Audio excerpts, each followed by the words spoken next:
Aujourd'hui, beaucoup de gens se posent la question, pourquoi est-ce que je ne trouve pas la bonne personne?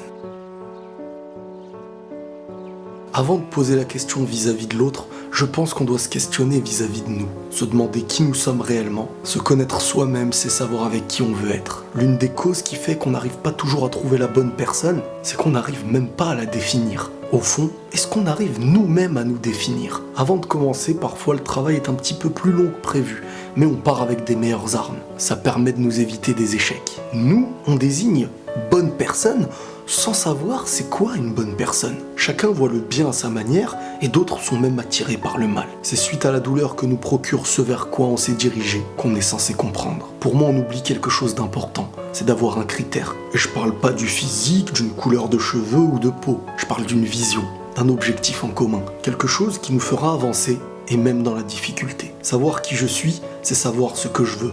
Mais surtout, savoir ce que je ne veux pas. À ne pas savoir ce qu'on se refuse, on se dirige vers ce qui nous perd. C'est pour ça que je dis l'avancée vers l'autre doit exister quand on a réussi à avancer vers soi. Travailler individuellement, faire grandir notre être, pour ensuite viser ce qu'il y aura à viser. Attention, on ne doit pas attendre que l'autre fasse ce travail pour nous. On oublie très souvent le travail sur soi en pensant et en espérant que c'est l'autre qui le fera. On espère souvent que nos fissures soient recollées de l'extérieur, alors que la fissure est à l'intérieur. C'est en ayant construit tout seul qu'on construit à deux. Moi je pense que beaucoup de ceux qui ont envisagé une relation ne savent même pas avec qui ils sont. À croire uniquement au bien qui est en facette, en creusant un petit peu, on est toujours déçu. Même quand les défauts ne sont pas énormes. Être honnête des deux côtés et ne pas jouer un rôle, c'est très important. Car en fin de compte, la personne que tu es ressortira. Ne pas voir que le bien, mais surtout faire intervenir la raison. Et s'il n'y a que ces sentiments, qu'est-ce qui va les maintenir? N'oubliez aussi jamais le détail de comment vous vous êtes rencontrés et dans quel lieu. Ça a parfois son importance. Il y a des signes qui n'ont pas d'importance à première vue, mais il y a des choses qu'on comprend plus tard. Sommes-nous pas un petit peu fautifs du fait qu'on ne trouve pas la bonne personne?